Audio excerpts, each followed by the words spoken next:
Hello everyone. देखिए, हम पिछले क्लास में पढ़े थे टाइप ऑफ शियर रेनफोर्समेंट, यानी जब बीम क्या हो रहा था, आपका क्रैक हो रहा था, तो बीम को क्रैक के हम कैसे रोके थे, किसके द्वारा रोके थे, बाय प्रोवाइडिंग बेंट अप बार, और क्या किए थे, बाय प्रोवाइडिंग वर्टिकल स्टीरअप्स। फिर हम देखे थे बाय प्रोवाइडिंग कंबाइंड, यानी बेंट अप बार और वर्टिकल स्टीरअप्स को साथ साथ प्रोवाइड किए थे। अब कुछ समझिए, आज हम पढ़ेंगे बेसिक डिफिनीशन और डिजाइन ऑफ शियर रेनफोर्समेंट। हमको मेन मेरा टॉपिक क्या पढ़ना है, हमको डिजाइन ऑफ शियर रेनफोर्समेंट। उसके पहले कुछ टर्म समझते हैं। समझिए, सबसे पहले समझिए आप स्ट्रेस। इसकी बात हम कई बार कर चुके हैं वीडियो में, पिछले वीडियो में। स्ट्रेस कितने प्रकार के होते हैं? दो। एक होता है आपका नॉर्मल स्ट्रेस, है ना। क्या होता है आपका नॉर्मल स्ट्रेस, यानी लंब प्रतिबल। दूसरा होता है आपका शियर स्ट्रेस। क्या होता है आपका शियर स्ट्रेस, यानी कर्तन प्रतिबल। अब लंब प्रतिबल का इफेक्ट तीन प्रकार से होता है, या तो लंबाई बढ़ा देगा या लंबाई घटा देगा, जिसे हम कहते हैं डायरेक्ट स्ट्रेस, है ना। दूसरा मेरा होता है बेंडिंग स्ट्रेस, यानी उसका क्या कर देगा, झुका देगा। और क्या होता है, क्रश कर देगा, तो इसे कहते हैं बियरिंग स्ट्रेस। अब समझिए, इस टर्म को हम तीन चार वीडियो में बता चुके हैं, इसलिए थोड़ा हम स्पीड में हैं।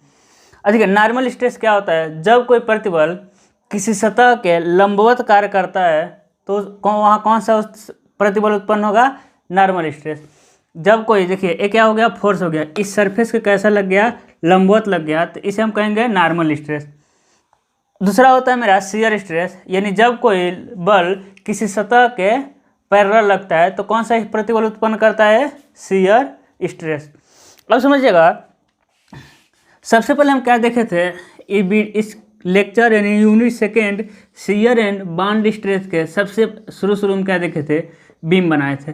ठीक है, क्या बनाए थे हम, बीम। इस पे क्या लगा था आपका, लोड लगा दीजिए आप, लोड पी का। अब समझिएगा, पी लोड के कारण एक क्या देगा आपका, प्रतिरोध देगा, है ना, आर दे देगा, आर। अब देखिए, बीम को हम क्या कर रहे हैं, काट कर बनाएंगे। बीम को काट के कैसा बैलेंस किए थे, समझिएगा। इधर का प्रतिरोध यहाँ लगा था, एक क्या हो गया आपका, इसको बैलेंस कर दिए, यानी ये हो गया P/2, आधा P/2 ए ले लेगा, आधा P/2 ए ले लेगा, ये हो जाएगा आपका P/2।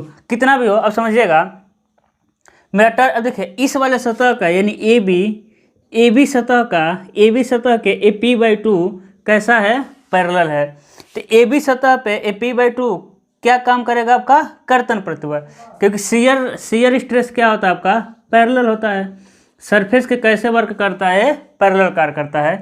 तो मेरा पहला टर्म में आता है नॉमिनल शियर स्ट्रेस।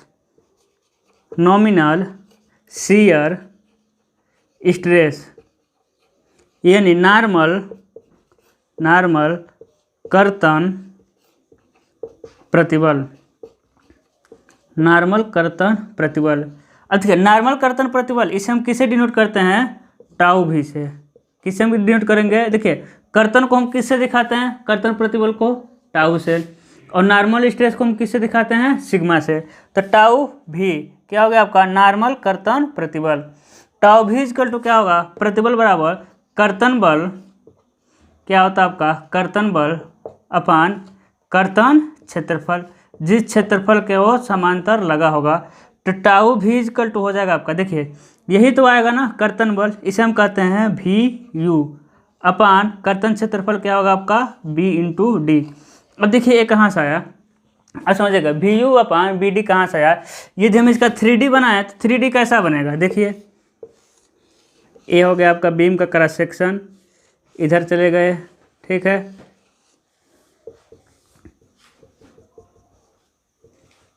है ना। देखिए ये हो गया आपका B, ठीक है, एक क्या हो गया आपका B, एक क्या हो गया स्मॉल d, कहाँ तक, छड़ के केंद्र तक, और कैपिटल D पूरा गहराई होता है। कहाँ लगा है आपका शियर स्ट्रेस, यही तो लगा है, इसे हम कहेंगे VU। ये VU क्या होता है, अलग अलग बीम और अलग अलग लोडिंग के लिए VU का मान क्या होता रहता है, चेंज होता रहता है। VU का मान क्या होगा, अलग अलग बीम और अलग अलग लोडिंग के लिए क्या होता रहेगा, चेंज होता रहेगा। अब समझिएगा, तो ये क्या हो गया आपका कर्तन बल VU। तो क्षेत्रफल किस क्षेत्रफल पर लगा है, इसी क्रॉस सेक्शनल एरिया पर लगा है, तो इसका क्षेत्रफल क्या है, B और स्मॉल d।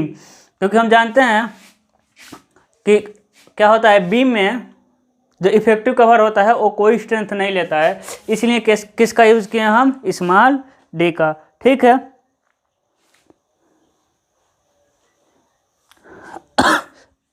अब देखिएगा, अब समझिए इसमें बी क्या है, बी क्या है आपका, धरन की चौड़ाई, धरन की चौड़ाई है ना। यू क्या है आपका, क्या है, डी, डी क्या है, धरन की प्रभावी गहराई। ठीक है, धरन की प्रभावी गहराई। अब समझिएगा VU क्या है, VU समझिएगा, इसका VU क्या है, इसे कहते हैं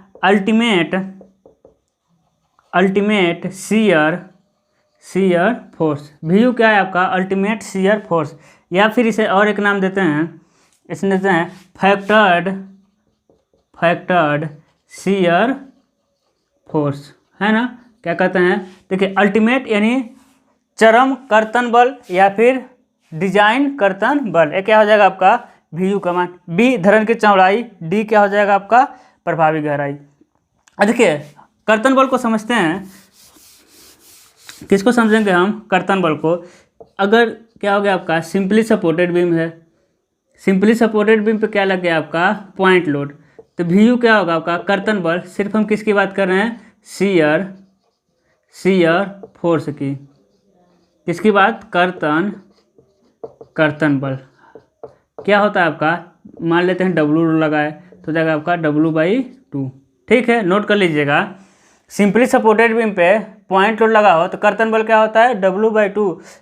देखिए वर्ड को पकड़िएगा, हम क्या बोल रहे हैं, हम फैक्टर्ड शियर फोर्स नहीं बोल रहे हैं, हम क्या बोल रहे हैं, सिर्फ शियर फोर्स की बात कर रहे हैं, यानी अभिकल्पन कर्तन बल की बात नहीं कर रहे हैं, हम किसकी बात कर रहे हैं, सिर्फ शियर फोर्स का। फैक्टर्ड के लिए क्या करते हैं, शियर फोर्स में एक मल्टीप्लाई करेंगे 1.5 का, तब आपका क्या निकलता है, फैक्टर्ड शियर फोर्स। ठीक है, अब समझिएगा, यदि सिंपली सपोर्टेड पे क्या हो आपका, सिंपली सपोर्टेड पे लग जाए UDL, है ना, UDL फोर्स लग जाए कितने का, W न्यूटन प्रति मीटर का, तब आपका शियर फोर्स कितना होगा, शियर फोर्स कितना होता है, WL/2। क्या होता है आपका कर्तन बल, WL/2। अब समझिएगा, अब यदि कैंटिलीवर पे पॉइंट लोड लग जाए तब शियर फोर्स क्या होता है आपका, सिर्फ W होगा, और कैंटिलीवर पे क्या लग जाए आपका, कैंटिलीवर पे UDL लग जाए, UDL कितने का, W न्यूटन प्रति मीटर का, तो शियर फोर्स कितना हो जाएगा आपका, W/L। ठीक है, क्या हो जाएगा, W/L। अब देखिए साथ साथ आपको ये भी याद रख लेना है कि जब सिंपली सपोर्टेड बीम पर पॉइंट लोड लग रहा था तो बेंडिंग मोमेंट कितना होता है, WL/4, यानी मैक्सिमम बेंडिंग मोमेंट कितना होगा, WL/4। इसका मैक्सिमम बेंडिंग मोमेंट क्या होगा, जब सिंपली सपोर्टेड पे UDL लगेगा तो बेंडिंग मोमेंट क्या होगा, WL/8। ठीक है, जब सिंपली सपोर्ट जब किस पे लगा हो आपका, जब कैंटिलीवर पे पॉइंट लोड लगा हो तो शियर बेंडिंग मोमेंट कितना होता है, W/L, और जब कैंटिलीवर पे UDL लगा होता है तो बेंडिंग मोमेंट कितना होता है, WL/L²/2। तो ये चीज़ें आपको याद रखना है। ये देखिए, ये जहाँ भी शियर फोर्स लिखे हैं, शियर फोर्स कुछ नहीं है, शियर फोर्स आपका जो सपोर्ट आपका रिएक्शन दे रहा है उसी को हम क्या कहते हैं, शियर फोर्स। जो आपका सपोर्ट रिएक्शन दे रहा है वही क्या होता है, आपका शियर फोर्स होता है। तो ये सब चीज़ें आप जब तक पढ़ेंगे यार चीज़ें तब तक काम आएगी। आपको क्या याद रखना है कि जब सिंपली सपोर्टेड पे पॉइंट लोड लग रहा हो तो शियर फोर्स कितना होता है, W/2। बेंडिंग मोमेंट क्या होता है, WL/4। जब सिंपली सपोर्टेड पे UDL लग रहा हो तो शियर फोर्स क्या होता है, WL/2, और बेंडिंग मोमेंट क्या होता है, WL²/8। जब कैंटिलीवर पे पॉइंट लोड लगा हो तो शियर फोर्स कितना होता है, W, बेंडिंग मोमेंट कितना होता है, W/L, और जब कैंटिलीवर पे UDL लगा हो तो शियर फोर्स कितना होता है, W/L, तथा बेंडिंग मोमेंट कितना होता है, WL²/2। ठीक है, ये सब चीज़ें आपको याद रखना है। अभी आप क्या समझे, नॉमिनल शियर स्ट्रेस, यानी यही क्या है आपका नॉमिनल शियर स्ट्रेस, यही आपका बीम का क्या करेगा, काटने का काम करेगा, है ना। देखिए एक क्या था आपका बल था ना, आपका प्रतिरोधी बल किनारे से लगा था आपका P/2 प्रतिरोधी बल, एक क्या किया था, बीम को बैलेंस किया था। अब इसी के विरोध में आपका क्या निकला है, नॉमिनल कर्तन बल, यानी आपका सिंपल ये समझना है बीम को काटने का काम कौन सा करेगा, नॉमिनल शियर फोर्स। या नॉमिनल शियर स्ट्रेस है ना, यदि नॉमिनल शियर स्ट्रेस का माना गया 10 न्यूटन प्रति mm स्क्वायर, यानी वो कितने बल से काट रहा है, 10 न्यूटन प्रति mm स्क्वायर से। ठीक है, अब आप एक चीज़ समझे कि बीम को कौन काट रहा है, आपका नॉमिनल शियर स्ट्रेस। अब समझते हैं अगला टर्म। अब समझिएगा, जब बीम को काटने का कार्य कर रहा है नॉमिनल शियर फोर्स है ना, यानी उसका क्या करेगा, कर्तन करेगा। तो क्या बीम का कर्तन हो जाएगा या बीम में क्रैकिंग हो जाता है, क्या नहीं होता है। तो अब समझिएगा बीम का क्रैकिंग कौन रोकता है, लिखते हैं हम design shear strength of beam, bracket में लिखना है आपको विदाउट शियर रेनफोर्समेंट। क्या लिखना है हमको, विदाउट शियर रेनफोर्समेंट। समझिएगा मोस्ट इंपॉर्टेंट टॉपिक है, क्या है आपका, design shear strength of beam without shear reinforcement. ये नहीं, बीम पे लोड आ रहा है और काटने का कार्य कर रहा है। कौन सा काटने का कार्य कर रहा है, नॉमिनल शियर स्ट्रेस। तो बीम आपका कट नहीं रहा। अभी समझिएगा, हम हेडिंग क्या लिखे हैं, नॉमिनल क्या लिखा है, design shear strength of beam, यानी बीम का अविकल्पित कर्तन सामर्थ्य, बीम का अविकल्पित कर्तन सामर्थ्य बिना शियर रेनफोर्समेंट का। यानी बीम में जब हम शियर रेनफोर्समेंट नहीं डाले हैं तब बीम का कितना सामर्थ्य है। ठीक है, बीम में समझिएगा, बीम यदि आप मान लीजिए नॉर्मल समझिए बीम बना दिए आप तो, और उसमें छड़ नहीं डाले हैं तो कुछ ना कुछ तो वो लोड लेगा ही।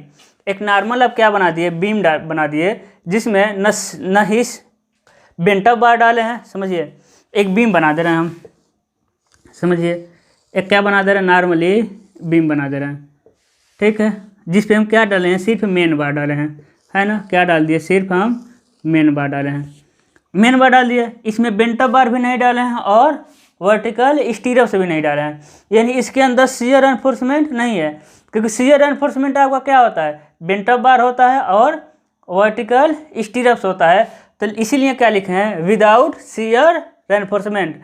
यानी अब इस पर हम लोड डाल दें तो कुछ ना कुछ तो ये बीम लोड लेगा ही, कुछ ना कुछ तो कर्तन का ये विरोध करेगा ही। कर्तन का विरोध कौन करेगा भाई, इसमें हम क्या डाले हैं, छड़ डाले हैं, छड़ भी कर्तन का विरोध करेगा। अभी हम बताएंगे कैसे करेगा। या फिर कंक्रीट का आपस में जो इंटरलॉकिंग है वो भी तो आपका कुछ ना कुछ तो शियर का विरोध करेगा। तो उसी को हम कहते हैं design shear strength of beam, यानी बीम का कुछ क्या है, आपका सामर्थ्य है कर्तन के प्रति, लेकिन अभी उसमें हम कर्तन छड़ को नहीं डाले हैं, विदाउट शियर रेनफोर्समेंट। अब समझिएगा एक कितना होता है, इसको कैसे निकालते हैं, इट इज डिपेंड अपॉन, यानी एक किस पे डिपेंड करेगा, grade of concrete and area of main reinforcement को हम क्या लिख दिए, R/F। अब समझिएगा, देखिए बीम अभी शियर, आप एक बात रखिएगा, इस वाले कंडीशन में अभी बीम में हम शियर रेनफोर्समेंट नहीं डाले।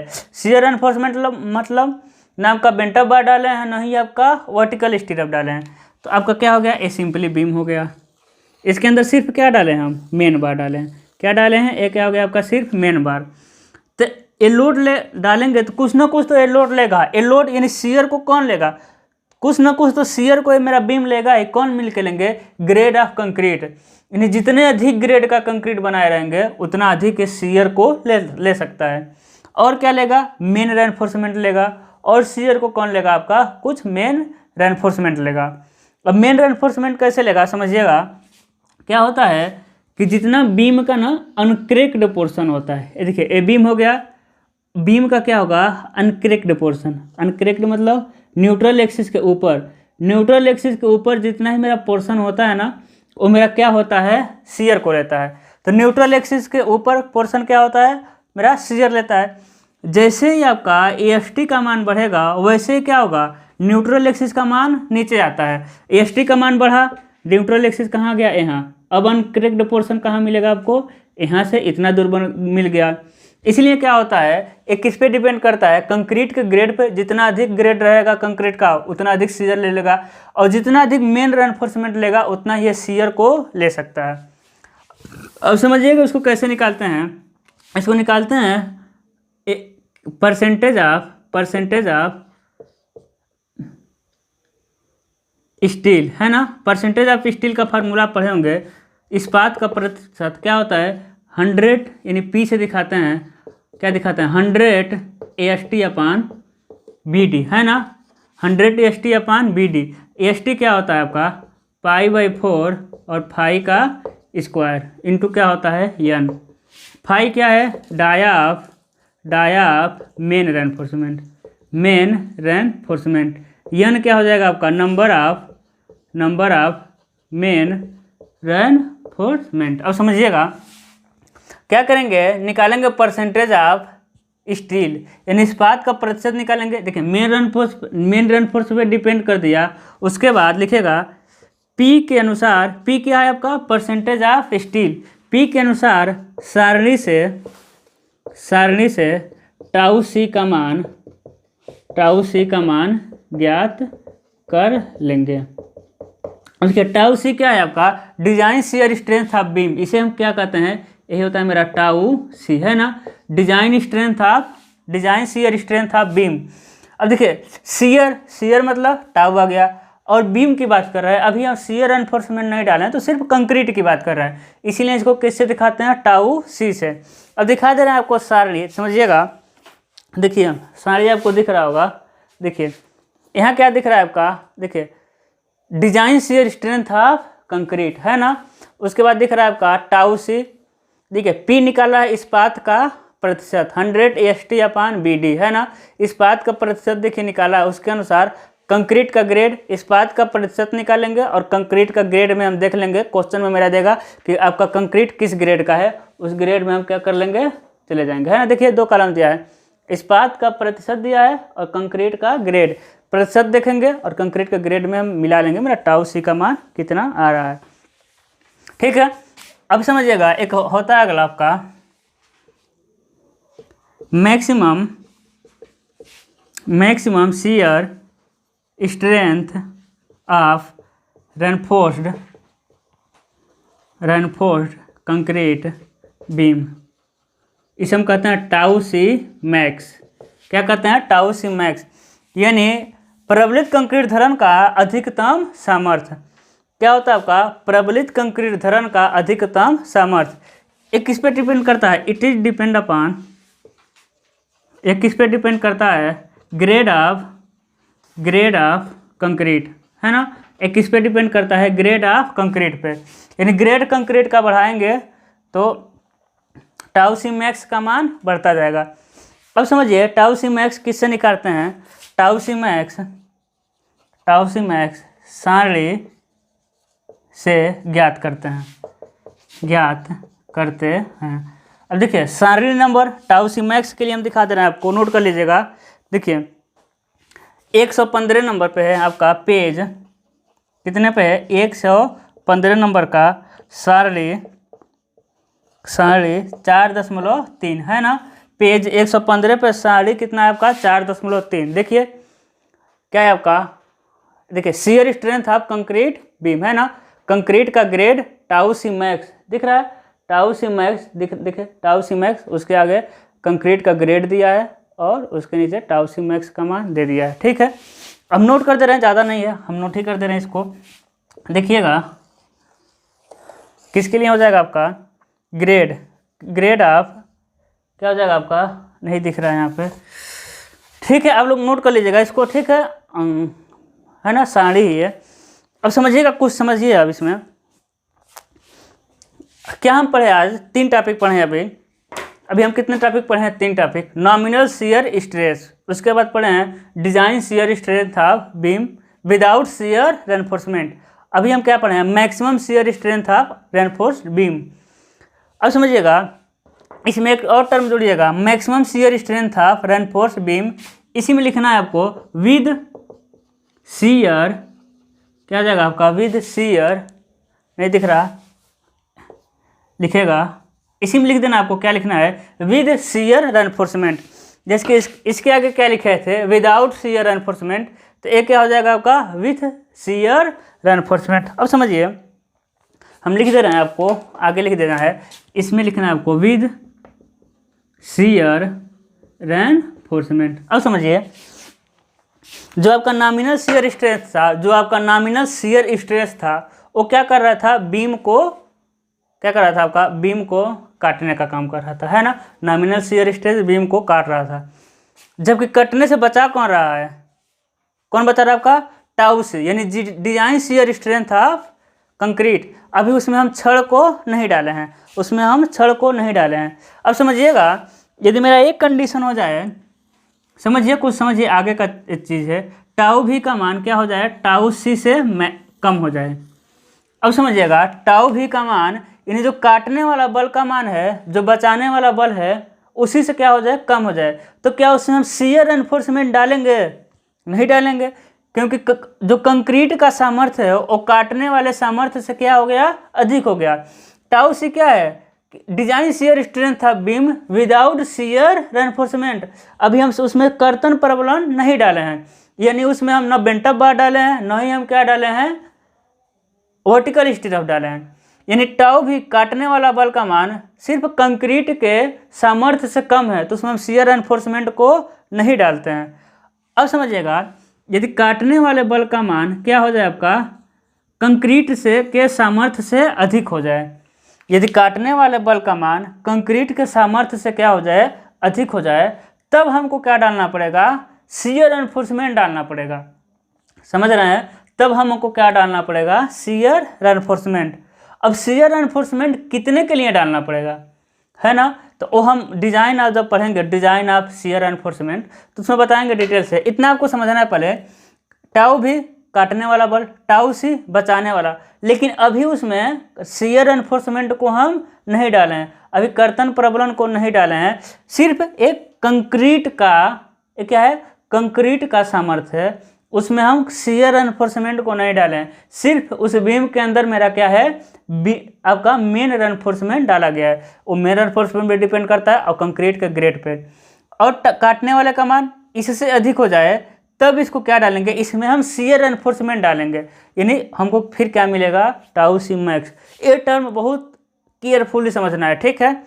और नहीं समझ आएगा ना, तो हमसे कांटेक्ट करके पूछ लेना है, हम इस पर एक सेपरेट वीडियो बना देंगे, ठीक है। अब हम क्या पढ़ेंगे आपका, हम पढ़ेंगे डिजाइन ऑफ शियर रेनफोर्समेंट। आपका दिखाई दे रहा है, देखिए अगला टॉपिक क्या पढ़ेंगे हम, डिजाइन ऑफ शियर रेनफोर्समेंट। उसके पहले इस वाले टॉपिक को और इसके अगले वाले टॉपिक को बहुत अच्छे समझ लीजिएगा, ठीक है।